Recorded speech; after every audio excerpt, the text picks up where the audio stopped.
Welcome back inside the pickle jar. It is a big deal today. We have a very special guest, so please stick around.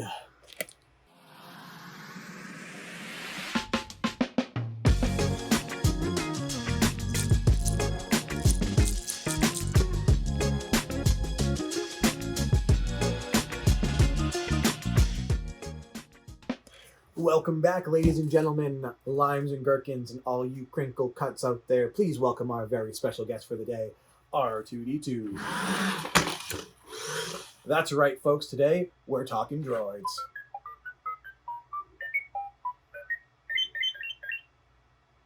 That was more than I needed to know. Anyway, R2 today is holding something that I am very excited about. It is a white Kyber crystal. That's right, we're talking droids. We're also talking lightsabers. We are talking about Hollywood Studios in Orlando, Florida, Galaxy's Edge.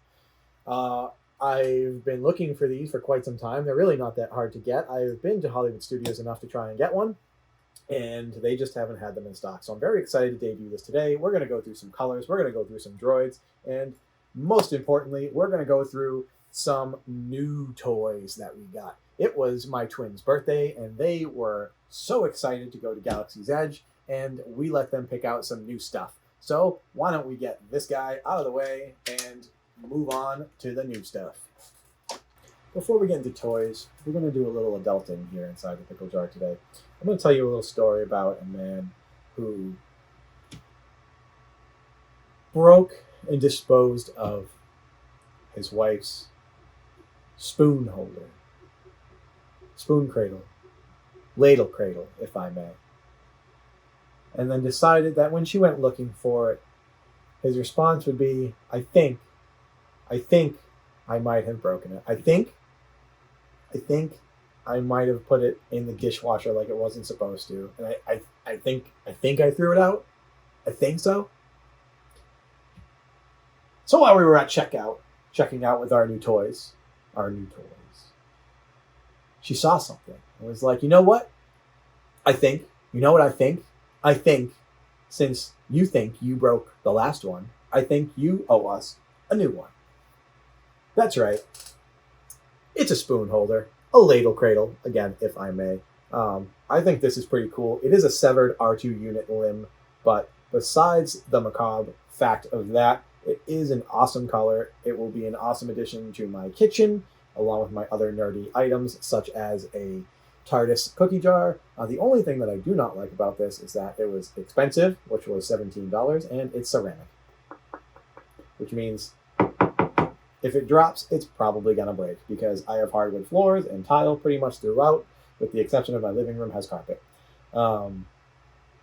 Anyway, now that we're done with that, on to the toys. My youngest twin, he walked into the Droid Depot and pre-planned out exactly what he wanted. And when we went back to pick out our gifts, right, he walked right up to the Droid Depot, over to the shelf, put his arms out, and he said, this one. This is the one. The Fairy Droid accessory set. Yes, this is going to go on our R2 today.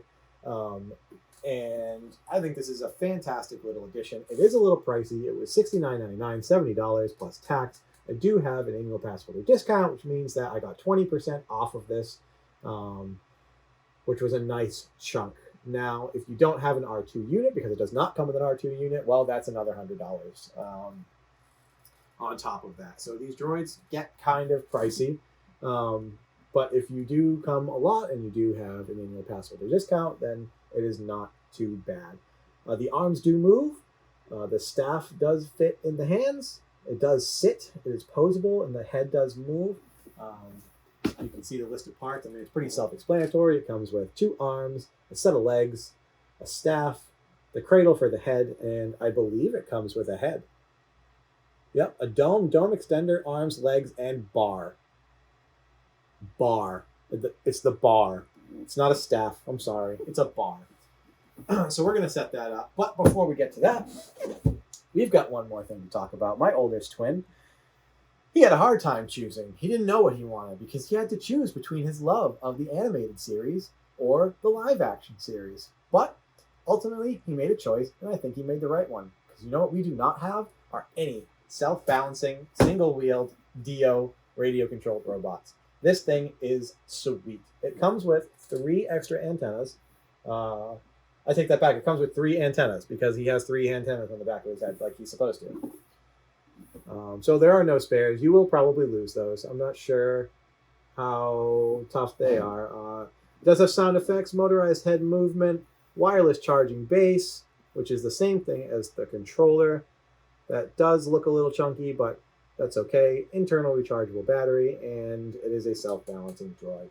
It has an internal rechargeable battery. I like that. Unlike the BB units and the R2 units that we have, they run on double A's. And even though I have rechargeable double A's, it is still a pain to have to disassemble and reassemble the droids just that way I can put batteries in it.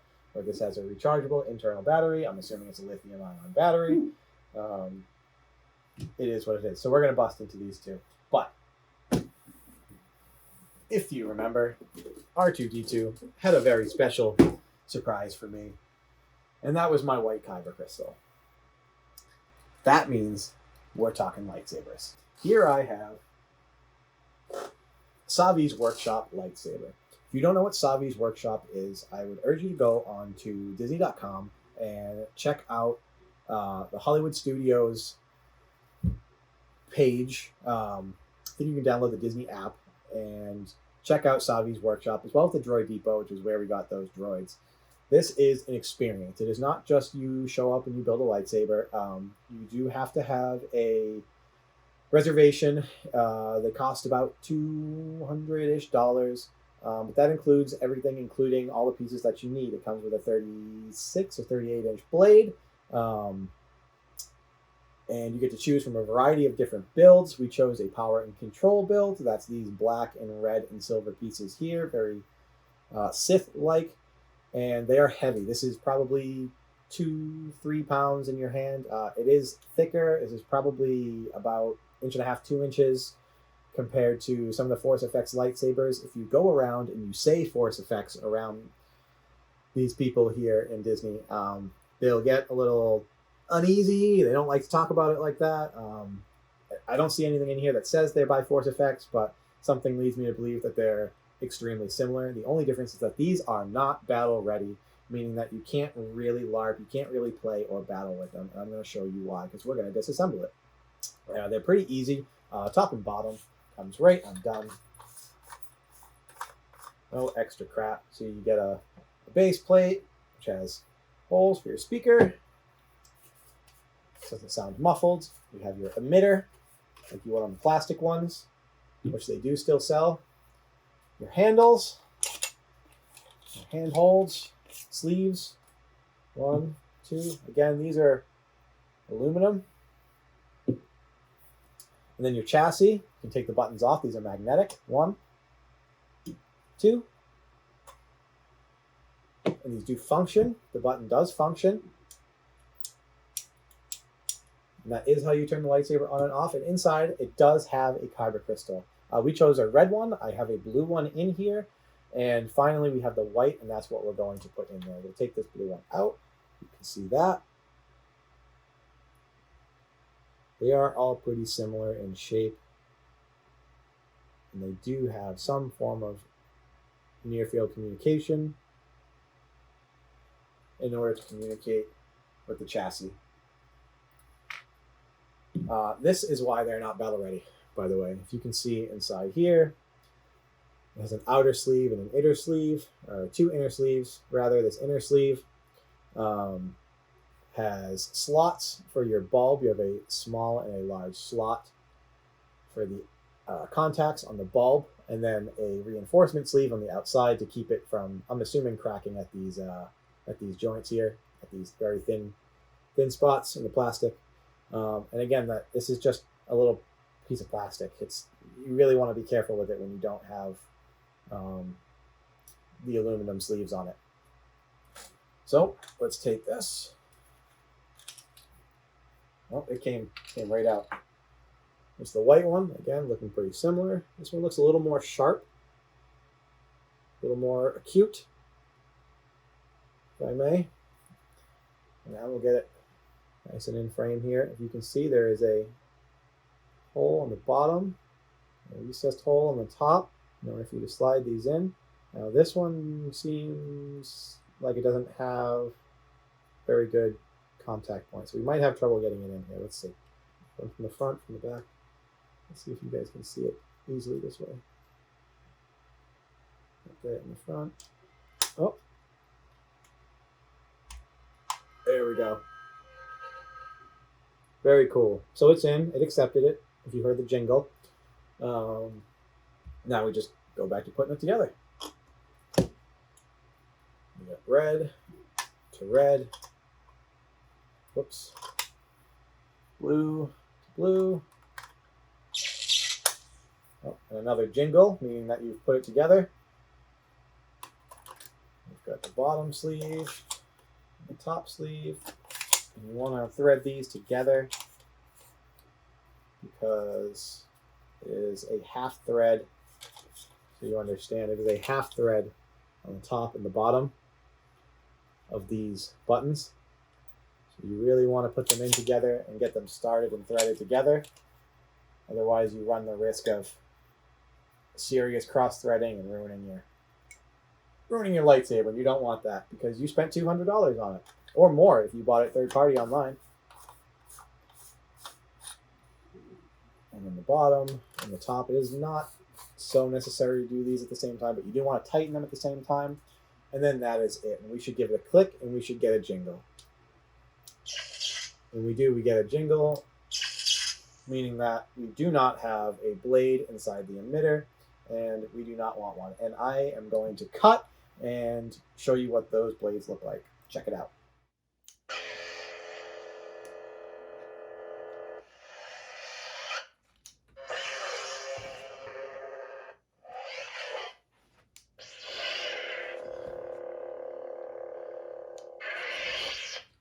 We're back. I got R2 with me, and I think it's time that we put these toys together. What do you say? You ready for some new arms?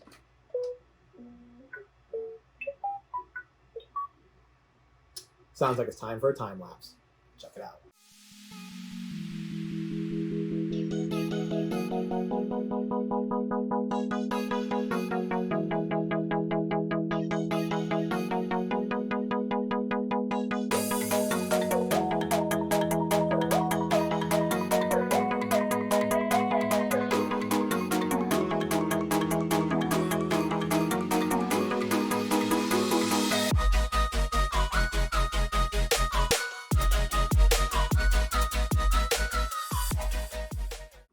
As you can tell by the giant smile on my face, we've got these things set up. My twins are going to have an absolute ball. These two interact with each other. As you can see, I'm not touching Dio. Dio is doing his own thing here. You can control them. Obviously, they're remote control, so you can spin Dio. He is a skid steer style robot, self-balancing, of course. So there are two wheels, as you can see, in the front. There are two green stripes, and these are rubber stripes because there is a inner wheel and an outer wheel. It's the best way to describe that. You can twitch his little head, make him say things. He's quite awesome. And you can just let him sit there and do his thing.